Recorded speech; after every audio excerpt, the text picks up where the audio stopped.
Cheers. Cheers. That was a good clink. I thought that was quite pathetic. Oh, did you? I thought that was the best one we've done for a while. Well, Although it has been a while. it has been probably, what, a year? But previously, when I've been editing the podcast, there's been this horrible tinny clink right at the beginning of an after work drinks, and I've thought, oh, should we continue to do that? But that was just a gentle clink, which may not have annoyed people as much as it previously annoys me. So yeah, it's been a while, hasn't it? I just put my drink down. Yeah. So, for those people who've joined us since our last after work drinks, this is just kind of where we just take an excuse to have a drink and talk about things that are happening in the movies. No real reviews, but we're just kind of just as if we are just having a drink after work. Which indeed we are. Yes, which it's not going to be hard to fake that because that's exactly what we're doing.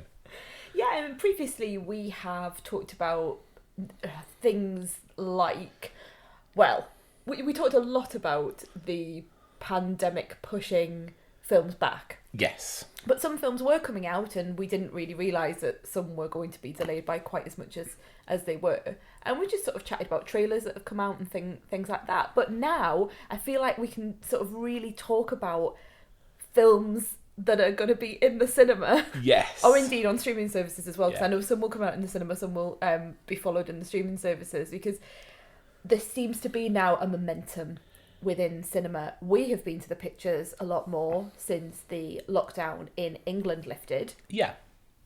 and we are starting to get excited for new films coming out as well.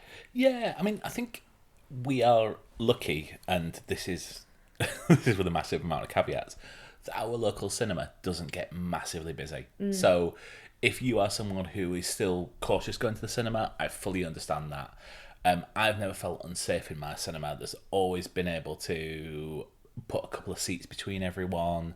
And to be honest, we go at times where we don't go on a Friday or Saturday night. No, we don't. We go at off-peak times. Yeah, and we don't go together. Yes, yeah, we go by Which really ourselves. helps when you're on your own. You can just pick a seat Yeah. as far away from everyone else as humanly possible, which Yeah. I would do anyway. Never mind a pandemic. I would sit as far away as humanly possible from anyone else in my own little bubble. I know you're different to me, though. You like to be sort of in the mix. You're the person that really introduced me to going and sitting in the back row, which I would never have done before because everyone goes and sits in the back row. I'm the person, like, down near the front to the left-hand side where hopefully no one else is. But I'm 6'4". Yes. And so if I'm not in the back row, I am constantly worried that I am blocking the screen for I've someone. never thought about it like that. Well, no, you weren't because And you're you've tiny. got a bit more leg room as well. I don't think there's necessarily more leg room on the Well, back if you're row. sort of near, if you're near where the stairs are, because we often sit near, like, right close to, you walk up the stairs and then we don't like An go aisle right seat. in the middle of the row. I for quite example. often will, yeah. Oh, okay. Yeah. Oh, that's interesting. Oh, all these things you've been doing when you haven't been to the pictures with me. All Yeah. the new things. I've got some new techniques. Have you now? Bet you have. So we wanted to, I suppose, change things up a little bit for this episode because we wanted to have a think about the films that are coming or up. I wanted to say upcoming and then I changed my mind. So then I delayed. Coming soon. Coming up. Yeah, things that are coming soon. Things are coming for the remainder of the year. So we're going to do... Yeah. I've made a top 5 films that I'm excited about for the rest of You the year. did. And then I thought, well, I better do one as well then. So should we do this the same way that we did the end of year things? You'll have to remind me, darling. Okay. Because I was going to say, yes, let's do that. I cannot remember how we did that. Whereby we go through from the bottom, Mm-hmm. and if there is something that appears later on a list, we sort of give them a nod. I suspect that my list of films that I'm looking forward to for the end of 2021 and your list of films that you're looking forward to for the end of 2021 are going to be remarkably different. I was suspect so. laughing when I was making my list. I thought, yeah, I don't think this is going to be honest. Right, hang on 2 seconds while I get my list and then when we can get going. Do you want to go first?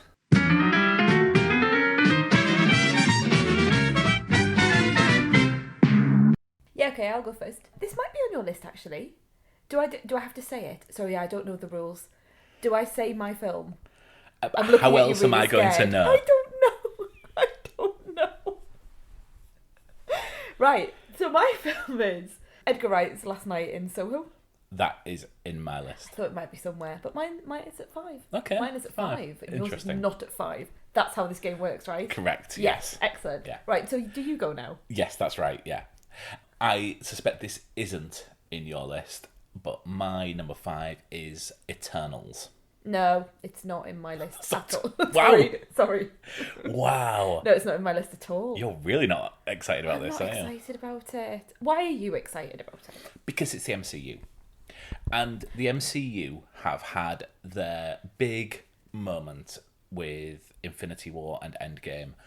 And I think we are now starting to see just about where they're going with Phase 4. I think the TV shows that they have had so far, certainly 2 of them, WandaVision and Loki, and also What If, not As If, as previously discussed, are leading me down a very certain path, and I'm really excited by how Eternals, which is obviously more it's closer to Thor in sort of the magical yeah. elements. Hey, I'm not going to pick you up on that. Yeah. So yeah, I'm just really excited by by where this is going. There are other films which are similarly excited about, which we may be discussing later. But yeah, I am. Chloe Zhao absolutely nailed it with Nomadland for me. Yes, but one fantastic film does not a wonderful Marvel film make. I'm worried that I think when you say things like, "Oh, because it's the MCU," it's almost like that cures it of all its ills, which I don't think it does. I think these films have to stand up to scrutiny on their own. And I'm just not convinced that this will. I would love to be proved wrong. There is I'd a love to really go good to cast it behind this. Yeah, I suppose so. Angelina Jolie, Selma Hayek, Not really very excited by the cast. Gemma to be honest. Chan. Gemma Chan, yes, fine. I like Gemma Chan. I liked her in that TV show about robots that I can't remember. I mean, not Is it Kit Humans? Yeah. not Kit Harington, but you know. Yeah. Kit Harington's in it and Richard Madden are in it, so together. So it's a bit. That's a bit weird. It's a bit weird. That Barry casting. Keoghan. So I like interesting character actors. Camille like that, Nanjiani, Brian Tyree Henry. Mm-hmm. Okay, they're the ones that I would be more interested in when they come up on the screen, to be honest. Lauren Ridloff, who's such a good actress in The Walking Dead. Okay, I don't know. She is she's in The Walking Dead, she's in Sound of Metal. She is a deaf actress. Okay, right, okay. You have walked in while I'm watching The Walking Dead and people have been signing and you've gone, And I've gone, yeah, yes. that's Right, yes, okay. it's her character that's the reason why. But yeah, I'm really excited by the directors that they have got in to do these works, and yeah, I'm all in on this. Okay. Right, do you want to go your number 4? Right, let's see if I can find it. Yeah, it's gone off on my phone. I had this is why do we put things on phones? It should be on paper. There we go. Right, I've got it now. Number 4 is House of Gucci. Yeah, that's not on mine. Is that not on your list? No. Do you remember when we watched the trailer for House of Gucci and we were a little bit surprised by it? No, I remember when you said you need to watch this, and we watched the trailer, and I said, Okay. And yeah, that was it. I knew nothing about this film. I think I'd seen some paparazzi shots, which probably weren't paparazzi shots now thinking about it. Ironic. Yeah, I know. Some shots that were released from the set of Adam Driver and Gaga. I think they were kissing or something like that, and people were really getting excited about Lady Gaga and Adam Driver being together. And that's the sort of casting I find quite interesting. It's a Ridley Scott film, which I didn't know, and it's based on a book, like House of Gucci. It's something like the scandalous murder, death, greed of the house. But I just don't know anything about it, and I just thought it looked beautifully sumptuous.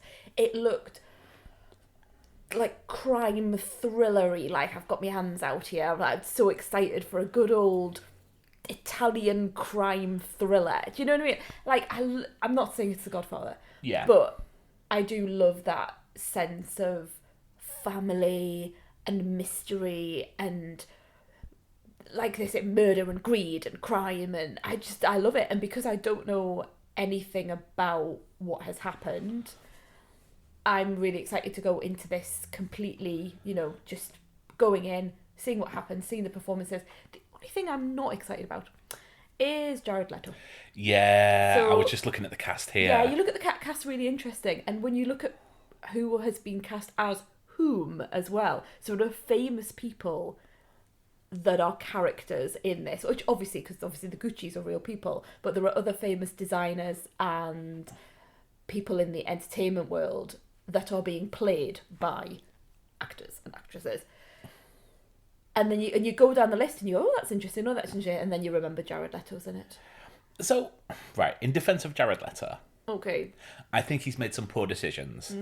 He was very good in Dallas Buyers Club. Yes, he was. He was very good in Dallas Buyers Club. I've never seen Requiem for a Dream. No, I haven't either. So fair enough. But his Blade Runner 2049, was that it? 2049? 2049, yeah. But just no. Just Yeah, no. I'd agree. And his Joker. Yeah. No, thank you very much. And that might be a direction point, but no. And he is, if anyone's seen the trailer, you probably won't realise it's Jared Leto in this film, because he is doing, essentially, he reminded me a lot of a Christian Bale. You know when Christian Bale played Dick Cheney? Yes. And he put on the suit, and he had so many prosthetics. Yeah. That's Jared Leto is playing someone who is a larger size than himself, and also seemingly has a completely different face to him. And sometimes I just think with these things, why not get someone who actually looks like the character that you want them to play, rather than what, you kind of feel, it's like, I'm not having to go at Ridley Scott because he's from round here, and his family are behind one of the more iconic cinemas in Newcastle. So our relationship holds a large part to that cinema as well. So, and I really like him as a person. I think he's a fantastic director. So I'm not obviously gonna have got really close, but still, I would say, I hope there's a reason for this casting, is what I'm saying, rather than it being like a stunt casting of Jared Leto puts a lot of makeup on. Okay. I mean, I will totally go and see this. Like you, I don't know the story, but from the trailer, I felt like I saw it 4 years ago with All the Money in the World. Okay. And what do you mean by that? Sorry. Well, it's a Ridley Scott film about a real life crime. Okay. And featuring like prestige actors. Okay, right. It reminded me a lot of it, and right. but with posher frocks. I haven't seen. Oh yes, and the fashion looked amazing. Yeah. But yeah, I haven't seen All the Money in the World, so maybe I'm coming at it from a, if I'd seen that, maybe I'd be thinking, oh, it's kind of that again. But okay, good. Well, I'm glad you'll come and see it with me, or indeed separately. Yeah, I will 100% go and see this.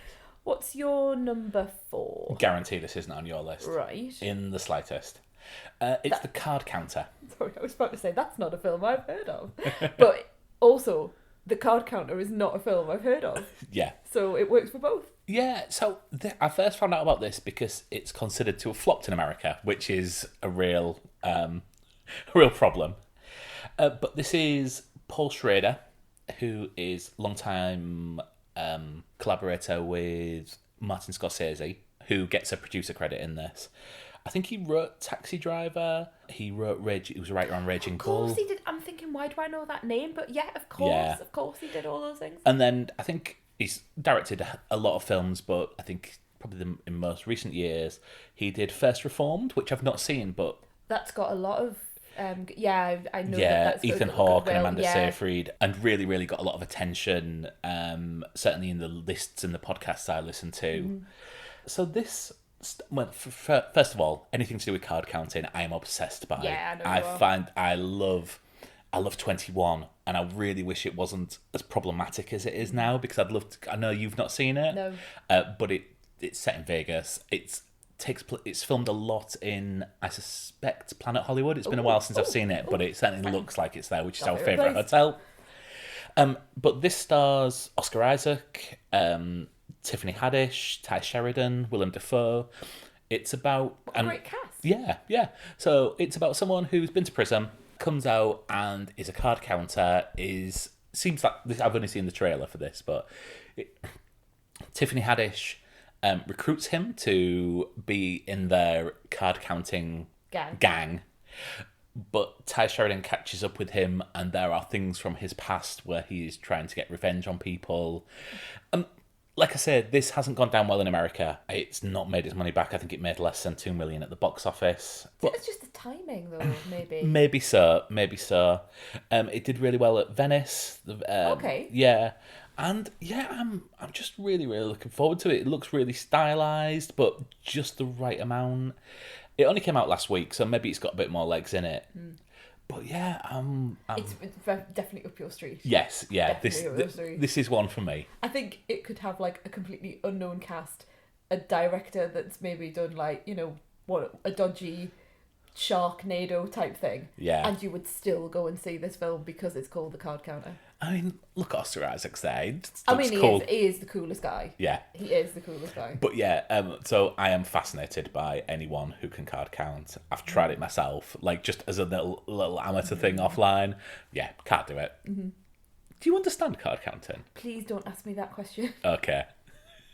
Right. I have an idea. Do you know what it is? It's, well, you're essentially cheating, aren't you? Because you're trying to work out what the other people have by doing this counting business. So someone over there's got this hand, so I must have this one. It's maths, isn't it? Which, as you know, is something that I'm really good at. You're not so much. I mean, my understanding of it is you're not so much trying to work out what other people have. You're working out what cards are left in the deck. In the deck, right? Okay. So now I understand, yeah. In blackjack, you want tens and aces to be in the deck, because you're more likely to get a higher hand that way. And there's a scoring thing. You count how many times a card, and you add one for an ace, and you take one off for a 2 or something like that. It's very, very complicated, and that's why people in MIT in 21 are the people who try and get an advantage over it. It is only an advantage rather than actual cheating. Okay. I don't think it's necessarily legal, but obviously, but it's not. It's frowned upon, surely. Yes, and if you are caught, you will be politely asked not to Yeah, frequent your this membership establishment will, again. not be renewed. Okay. But yeah, I'm really looking forward to that. It's only something that I found out about when I've done some research on this. But yeah. So, what's your number 3? My number 3, I'm absolutely sure this won't be on your list, and I'm putting it on purely because I love nostalgia. It's Ghostbusters Afterlife. Ghostbusters : Afterlife. Which, when the trailer first came out, the first trailer, Yeah. so the teaser trailer, I got really excited because it's directed by Ivan Reitman's son. Jason Reitman being the original director of Ghostbusters, and it throws back, as these things always do. Of course, it's a throwback, but it throws back to certain characters within those films and taking it forward. I really like the idea. There's a scene with Paul, what's his Rudd. name? Never ages. Thank you, Paul Rudd. There's a scene with Paul Rudd, who seems to be a teacher in this film from the trailer that I've seen, where he's essentially showing kids, teenagers, on YouTube videos of the original Ghostbusters and going, how have you never heard of these guys? Things like that really tickle my fancy. I really like that level of nostalgia and that sort of nudge, how can you not... All of that I really like. I wish I had just left it there, because I then saw a full trailer that came out probably about a month ago. Yes. And I had to stop watching it halfway through because I felt I had seen the entire film and major things were spoiled for me. And it is nostalgia, so I know we're going to get certain things coming back, but you don't want to see them. But I don't want to see them before I get to the cinema. So you told me not to watch the trailer, and I have texted you during a trailer when I've been on in cinema going, I'm just trying to avoid where this is. Yeah, and anyone else out there, I'd really, unless you're someone who just doesn't care and, you know, watching a trailer is fine for you, and I'm normally that person because I can't really remember what has happened, but with this, I felt like I'd seen the entire film and I was only halfway through, and the cameos, which you know are going to be there. You know they're going to be there. Yeah. But I don't want to see them. And imagery, which again, if you think about it, well, of course they're going to go back to those things. But I don't want to see them. And I don't want to see what they look like. I want to get in the cinema and enjoy the experience. This is probably not going to be... I'm like talking myself around. This is probably not going to be great, but Sigourney Weaver's come out in the last couple of days and just said it's glorious. And she's not one to say those sorts of things. Come on, Although, she's promoting her film. Well, I don't know if she's in it, darling. She will be, won't she? Yeah, which will be now that she said all this stuff, I'm sure. Yeah. But, and I know obviously it's the director's son, so you've got all that goodwill going along with it, but I just thought... And I love Jason Reitman's films. Or I love one Jason Reitman film. Tell me Jason Reitman's films, because I don't know. So I love two Jason Reitman films, looking at them now. I love Juno. Oh, right, did he do Juno, right? Yeah. And, okay, so he produced Up in the Air, which I really enjoyed as well. What's Up in the Air? It's George Clooney and Anna Faris going around firing people. I don't think it's Anna Faris. No, Anna Kendrick. That's... How do I know? No, keep that in, my darling. Keep that in. You change that every time. I wouldn't. Yeah, if I'd said it, I probably would have edited it out. Hang on a minute while I just move. Oh. I'm not so much a fan. Oh, yeah, no, he did do Up in the Air. He did direct Up in the Air. I'm not so much a fan of Young Adult. Young Adult. Yes. Right. Which is Charlize Theron and Patrick Wilson. Oh, I know. I remember. Yeah. Okay. But I mean, Carrie Coon, I love in there. Exactly. That's what we're thinking. The cast great. And Paul Rudd. Yeah. I'm a little bit over Finn Wolfhard. I know. So am I. And there is... I hope he plays a different character to everything else that I've seen him in. Because we all love... I mean, I think we're probably moving into 90s now, given the number of crop tops I'm seeing when I'm driving through town, and all the sort of the tiny little backpacks that I was wearing in 1994. Yeah. I think we're moving into a 90s phase, but we went through that major phase, didn't we, of 80s love? Yeah. And he obviously was at the centre of that with Stranger Things. And what else was he in that was very similar? He was in It. That's it, yeah. Which again, you're throwing back to 80s. So, yeah, I hope he has other things. He was in The Turning last year as well, which was just, I mean, again, he played Phil Wolfhard. Phil? Finn, yes. I mean, if he played Phil, then he'd be fine, Phil Wolfhard, yeah. So, yeah, looking forward to it, but not on the basis that I think it's going to be. I mean, this is terrible. Like... It's a bit of a diss, but not on the basis that I think it's going to be an amazing film, but on the basis that I'm just going to feel really heartwarmingly lovely when I'm watching it. I mean, they are 1 for 3 out of Ghostbusters films, aren't they? I wasn't massively taken with the reboot, which was the Melissa. Why can't I think of her name? McCarthy. Melissa McBride. She's Carol in tonight. Walking Dead. You were obsessed with The Walking Dead. I've watched a lot of it recently. So yeah, and I love the cast in it, but it just didn't sit right for me. And weirdly, I had this thing. Do you remember at the time where I just couldn't get over Chris Hemsworth in that film? Everyone said he was hilarious, and I just didn't get it. I didn't get what he was going for or the humour.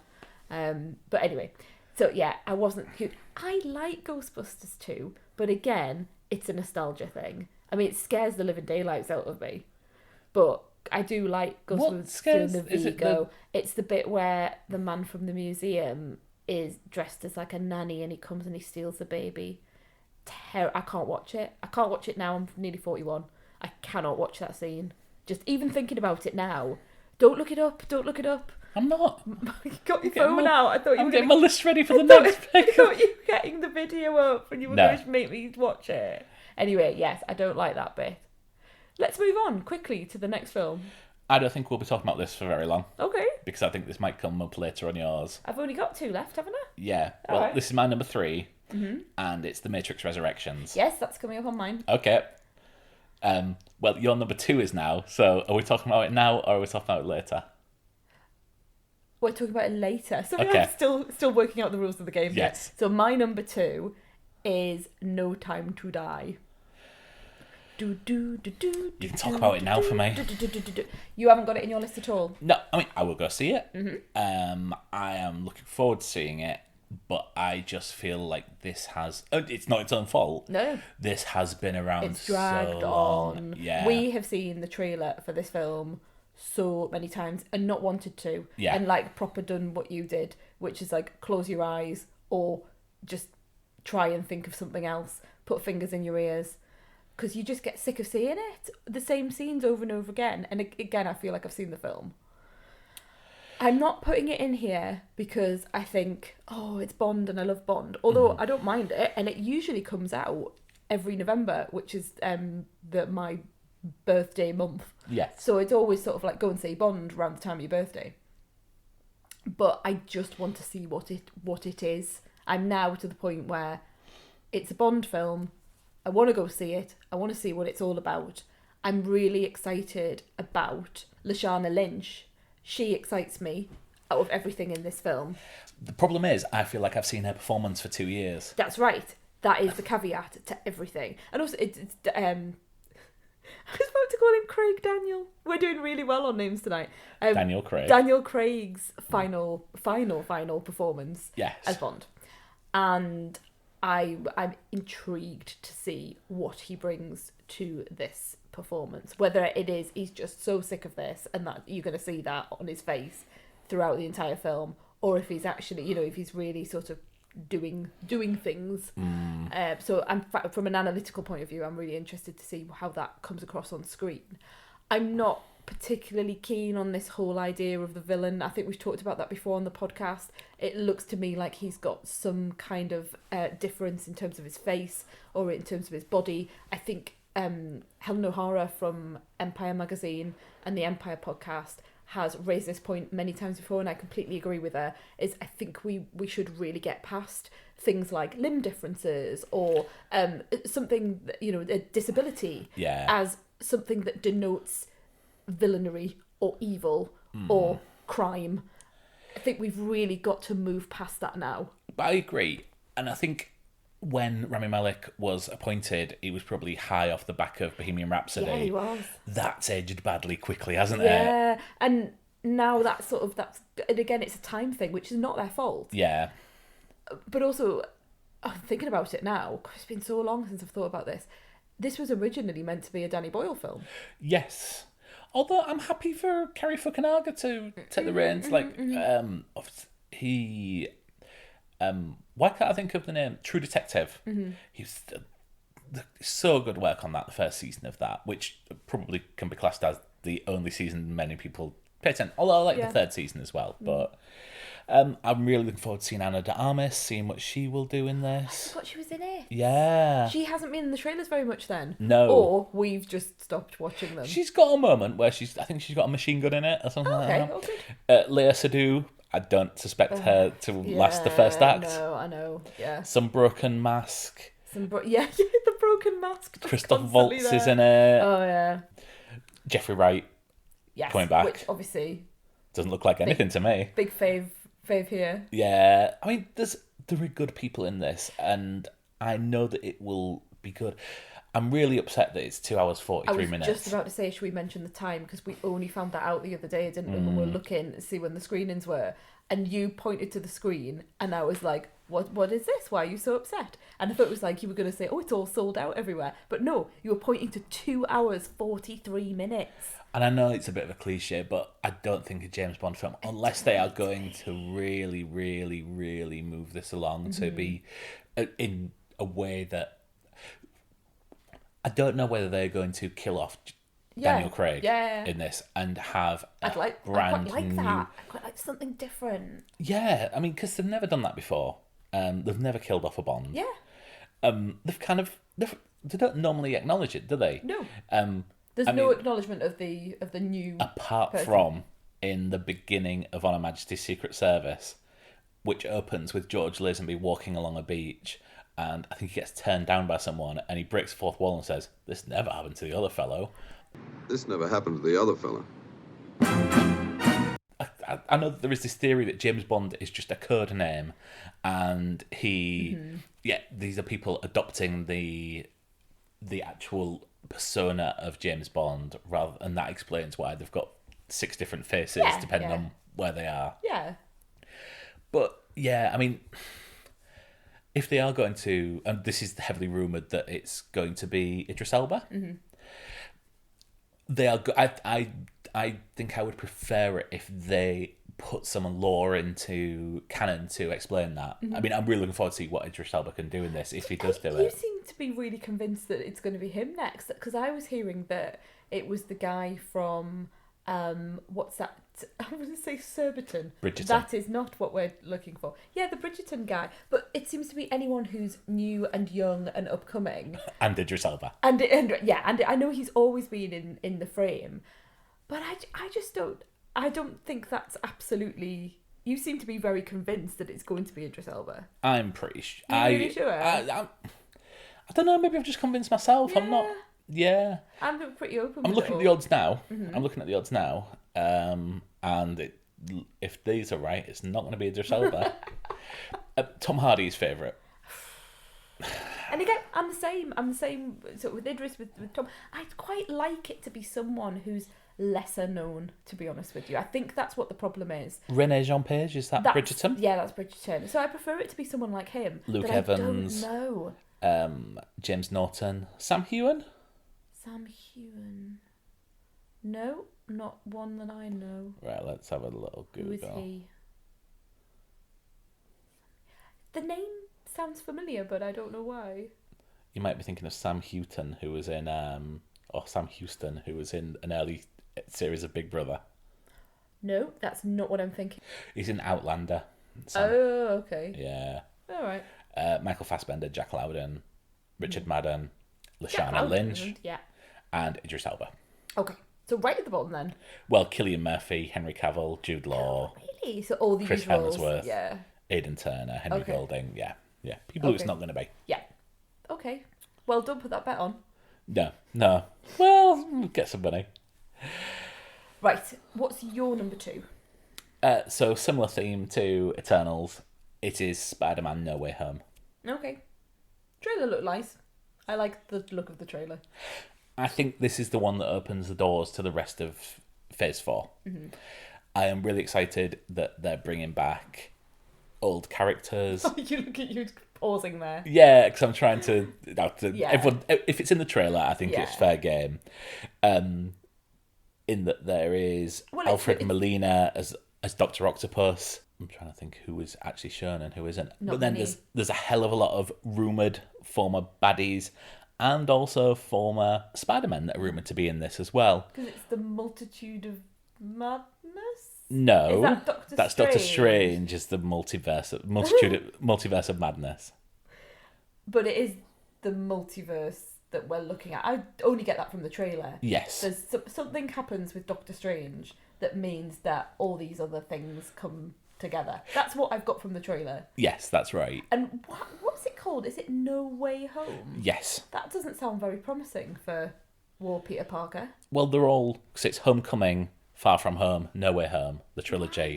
Why? Oh, it's because it's a trilogy. So the trilogy of Spider-Man films is... the first one's Homecoming, because it's Right. set in high school. He's come home. Then Far From Home, because he's on a field trip. He's not at home. And then it's No Way Home, because he's trapped in the multiverse, by the looks of it. That doesn't sound very good though, doesn't it? Like No Way Home. But because if he does come home, then the title's a lie.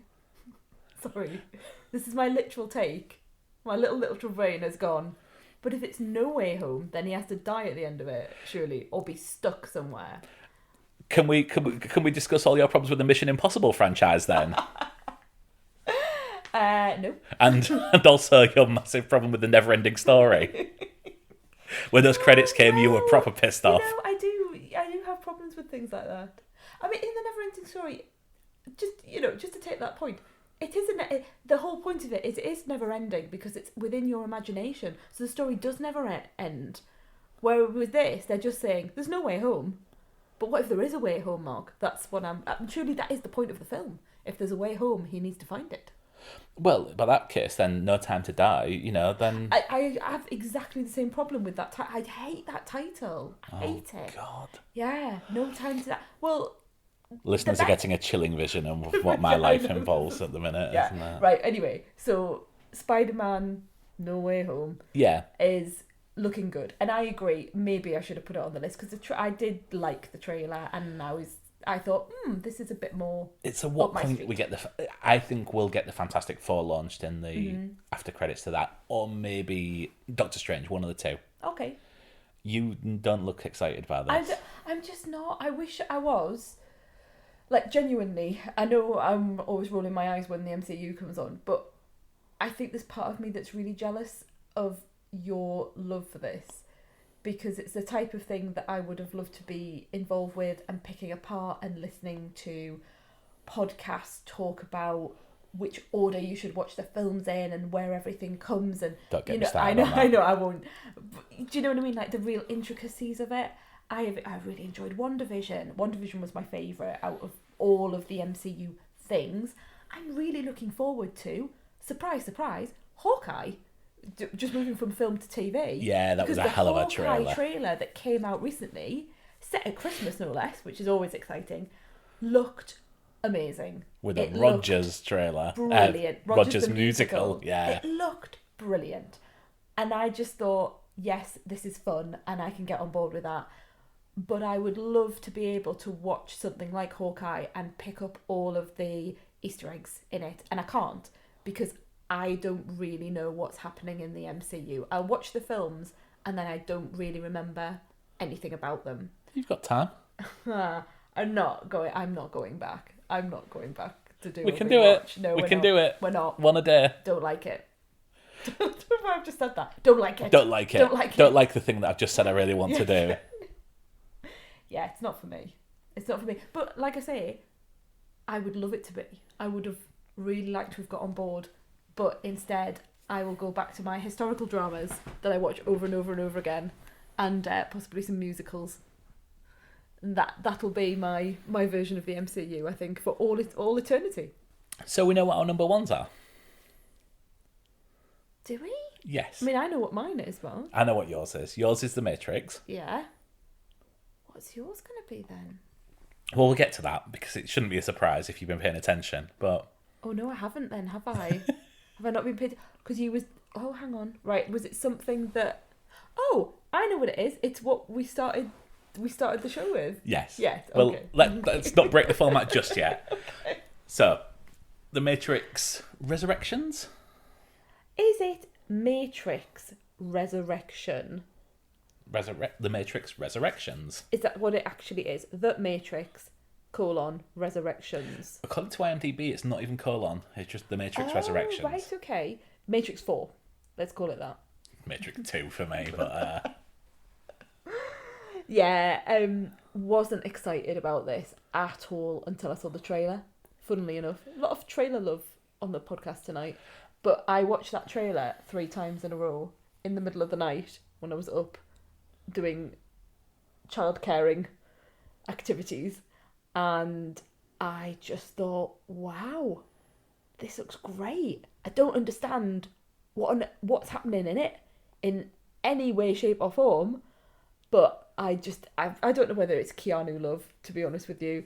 He's there, he's got his hair, he's there with Carrie Moss. Yahya Abdul-Mateen II's in it. Correct. Which he must be playing a young Morpheus, because it almost like It looks, it yeah. really looks like a young Lawrence Fishburne. Yeah. And I don't know whether that's some sort of CGI thing as well to sort of change the shape of his face. But it, he really does have the look of him. And I just kind of thought, you know what? Let's just go with it. There's been a global pandemic. Things have been rubbish. Let's just go with it. How do you feel? It's one of the strongest trailers I've ever seen. I like the first Matrix film. Why are you laughing? I'm laughing because your hyperbole just hasn't been round very much recently. Yeah. But when we first started the podcast, particularly when we were talking about a small Yoda-esque character, you went for it with the old, I it's stand the by best that. thing ever It's one in of the the best world. TV characters I'm of all not time. entirely sure this is the best trailer you've ever seen. Oh, I think this. It's done exactly what it should do. It's get me excited from not being Okay. excited at all. Yeah, fair enough. And so many times I don't feel it's revealed anything to me. Mm-hmm. So I mean, the worst case I can think of recently was the Incredible Hulk being in Thor Ragnarok. You saw that and you're like, oh God, really? And then when it came, no one was surprised. This just left strings dangling but not explain anything. I mean, this has got really good people in, It hasn't looks it? beautiful as well. Yeah, I mean, you mentioned Keanu Reeves and Yahya Abdul-Mateen and Carrie-Anne Moss. I really like Jessica Henwick, who is in Game of Thrones, but also is by far the only good thing in Iron Fist. Okay, yes. Christina Ricci, Jonathan Groff. I mean, Yeah. Who- Oh, I'm so excited. I think well, spoilers for anyone who hasn't seen the Matrix Resurrections trailer. I would switch off now, but it looks like he's playing. but wait for me to talk about my number one. yeah, that as well. It looks like he is playing like an agent Yeah. character. I didn't see what's his name? Lord Elrond from Lord of the Rings. I can't remember his name. Who was the agent in the original Matrix? Why can I only see him as an elf? Hugo Weaving. Thank you. All I can see of him is like his pointy ears and his long cloak being all like elfy. I mean, that's in the Lord of the reason I Rings. like it. So, yeah. yeah. So it looks like it's Jonathan. I love Jonathan Groff. Just love him. So yeah, brilliant casting. I haven't got a clue what's going on. It's all timey-wimey. It's all mash your brain up. I love it. I love it. And it had a real Blade Runner-y feel to it, which is not a bad thing in my book. And obviously it's Lana Wachowski, so she's coming back. It's her thing. Yes. Obviously not with a sister, but it's her thing. And I think I don't think she will go into this with a set. You know, if you had someone else going in and going, oh, I'm going to do Matrix, I'm going to bring my own vibe to it, I might be thinking, oh, okay. But she knows what she's doing with this. I know you might say, well, she didn't know what she was doing with the earlier sequels, but, you know, But I don't mind the sequels at all. I mean, I really like Speed Racer. I still think that's the second best film the Okay. Wachowskis have ever done. Not bad. And certainly better than your favourite film, Cloud Atlas. Well, when I had a look at this earlier, it looks like David Mitchell, Yeah, Who- not that one. not that one, who wrote Cloud Atlas, does have a writing credit on this as well. Yes, he does. Which again, I mean, God, I love that film. I love that film so much. I'm quite excited about that. I'm quite excited about it. So yeah, that's my number one. Okay.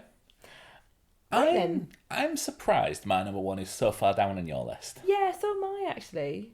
Oh, okay. Now I'm thinking about it. You start first. You talk about Edgar and your So, thoughts on this film. Edgar Wright's Last Night in Soho. I will pay attention. Let's put my cards on the table. I will watch anything Edgar Wright does. Absolutely. He is 5 for 5 with me. I love Scott Pilgrim. I love the Cornetto trilogy. I really, really like Baby Driver. That is them all, isn't it? Yeah. Just I making don't know sure who I'm not missing pausing. anything. I think because he was meant to do Ant-Man, you might be Yes. thinking of the films that he was previously Yes. involved with, and then obviously he left that one. But when I saw the first teaser trailer, I thought this was Midnight in Paris, and just a bit of another play on that. Have you seen Midnight in Paris? No, I'm nodding away, but I haven't got a clue what you're talking about. Okay, so that's Owen Wilson in Paris, goes into a pub, and he is transported to and I'm not going to commit myself to a time frame, but he's there drinking with Hemingway and all the The greats of all that the greats era. of that era. Yeah, so it's and that's basically that's basically the entire conceit of the film. This is Thomasin McKenzie, who I absolutely adore in everything I've seen her in. I think she's such a strong actress in Jojo Rabbit, in Leave No Trace. She's actually in Old for a very, very short amount of time, and I think I bitched and moaned in Old about how little she had to do. But she is so, so good in everything she's been in. Anya Taylor-Joy, who's having such a good year. Yeah. I don't think she's had anything where people have gone, And Yeah. she's a really compelling presence as well. And Matt Smith's in this as well, isn't he? I can only sort of Smith's in fleetingly keep this. remember that he's in. And yeah, so from what we can tell from the trailer, this is Thompson Mackenzie is in Soho, but is transported back to the 60s. And that was kind of where... And she is in a sort of Quantum Leap style in Anya Taylor-Joy's body. See, I didn't really get that from the trailer, and only having listened to people give a sort of synopsis of the film have I realised that is what is happening. I didn't understand, and it's a good trailer, I didn't understand what was going on, but I knew it was freaky. I knew it was just a bit weird and timey-wimey again, and just odd. What I love about this is that it looks like Edgar Wright going full whack into psychological horror. Because that's what the latest trailer has sort of gotten down. And I haven't seen the latest trailer. Oh, wow. So don't So, go I mean, too there's much. not a lot that you can say about it, other than it goes into a very dark territory. This isn't just going to be, I'm transported back and I'm a singer on stage and I'm kissing Matt Smith. There is such good people in this. Diana Rigg's in this. Oh, the late Diana Rigg. Yes, Terence Stamp's in this. Really weird castings, but James and Oliver Phelps are in this. Oh, interesting. Yeah. All right. Who I've not seen in anything since Harry Potter, other than one advert for the BBC Sounds app on... Yeah, we do see them every now and again, don't we? Yeah. We're like, oh, there they are. But I just trust Edgar Wright with whatever he's going to do. So do I. And if he wants to go dark and crazy, And it looks very genre, doesn't it? It looks Yeah. really genre, and probably films that I don't know very well. But I can see the references without knowing the names of the films, if that makes sense. Yeah. You know, you're looking at something and you're thinking, oh, he's clearly... I don't know whether there was almost like... And I don't know these films, like I say, very well at all, but like a Suspiria sort of vibe. Like, I know what that looks like when people say that in film magazines. Yes. I know when someone references a particular film, even if I haven't seen it, I kind of get the atmosphere that they are... Do you know what I mean when I say that? Absolutely. And this was very... I mean, it was black and in just the tone of some of the scenes. She's in pitch black or dark with maybe a shock of red. Yeah, it looks intriguing. I hope it's not so scary that I'm not going to, Well, it's being you know released me and... Halloween weekend. Oh, no. Yes. Oh, it might be very scary then. Well, it might not, but, Okay. probably. Yeah. Uh-oh. Maybe that's why it's low on my list, because I'm thinking, it sounds good and it looks fine, but I don't actually want to go and see it. That might be why it's... You know me, I'd prefer a big, brash, nostalgia fest Ghostbusters sequel to a scary film. Yes. So that's probably why. Yeah, fair enough. Fair enough. That's a really interesting list then. It's really nice that we, when I first thought about this, actually we've only got a few months left of 2021. Yeah. Surely we're just going to come up with the same list and it's just going to be in a different order, because it will be for me and you. We look for different things. And I knew you'd have like the Eternals in there, and the other MCU films would just naturally be on your list and they won't be in mine, unless it's something I'm particularly looking forward to. But it's really nice that they are so different. I tell you what though, I thought there were more films coming out towards the end of this year that have been pushed back to 2022 than I realised. So I was thinking we might have had Death on the Nile this year, which I know no one's excited about apart from me. But I'm interested to see what the hell yeah, they're going to do with it. what they're going to do with it. But things like Top Gun... Actually, I was about to say in things like June, but June is coming out this year. Yes. And that wasn't on your list. And I thought that would be, because it's the sort of thing that I think would intrigue you. But no? I don't know anything about June. Oh, right, okay. Like, other than... So, Denis Villeneuve, I like some of his stuff. I love Arrival. I think Arrival was probably one of my favourite films of the past 5 years. Is it 5 years? Yeah, it must be 5 years. Probably It's not pushing longer. it now. I think Yeah. it's longer. No, I think it's 2017. Okay. Yeah. But I just don't... I'm just not interested in the source material. I will go see it, and there are people in it who I really like. But yeah, it just seems like it's a bit too hard sci-fi for my liking. From what I can tell. I hope I'm surprised. Yeah, I'm and a lot the of people who I respect and who really whose opinions I tend to follow are really excited for it. So I'm hoping it's a nice surprise for me. Right. Right? That was quite nice, wasn't it? Yeah, we better start booking in babysitters then. Yeah, I know. It's going to be like one every week at this point. That was really nice. I'm quite happy doing an after work drink. It's been such a long time since we've done one, and I'm like, this is probably not the ending of the show that will, is what you expected. But it's just been really nice to have a chat, just about films without seeing one, if that makes sense. Yes. And just catching up on what's coming next, because I really feel like I'm out of the loop. Like, having to look up the list made me really think, oh wow, things are really coming out. They're coming out soon. Yeah, I mean, I'm seeing the same trailers over and over again. I mean, Halloween Kills seems to come up all the time. That comes up quite a lot as well. Yeah, and I keep on thinking, funnily enough, time back, I spent the first 2 times I saw that, I didn't realise it was Jamie Lee Curtis in it, and I thought it was Carol from The Walking Dead. She looks just like her when she's in the back of that truck. So every time you mention The Walking Dead, I think there should be like some sort of alarm goes off. It's a bit like Justified, isn't it? It comes up quite a lot on the podcast. I think it's just purely because it's got such a wide cast that they always come up. All right, Mark. All right. And then, Venom Let There Be Carnage. Yeah, that as well. That's short. People were saying that was under 90 minutes. Oh, is it? Yeah. Directed by Andy Serkis. Yeah. And that's probably going to be the best thing out of all of them. And it might have a trailer for the... So the first one had a preview for Spider-Man Into the Spider-Verse at the end of it. So you might get a trailer for Into the Spider-Verse 2. Wow. Brilliant. Or was it the other way around? I don't know. Good. Let's end it there. Yes, let's end it there. So thanks for listening, everyone. Thanks for coming back for another After Work Drinks after such a long time away. If anyone's still listening to this. You can find... Sorry, do you want to go first? No, you go. Are you sure? You can find us on Twitter or Instagram at The Honeymoon Pod. And if you would like to leave us a review anywhere you get podcasts from, that'd be much appreciated. Yeah, that'd be wonderful. Thank you very much. And we'll see you next time. See you next time.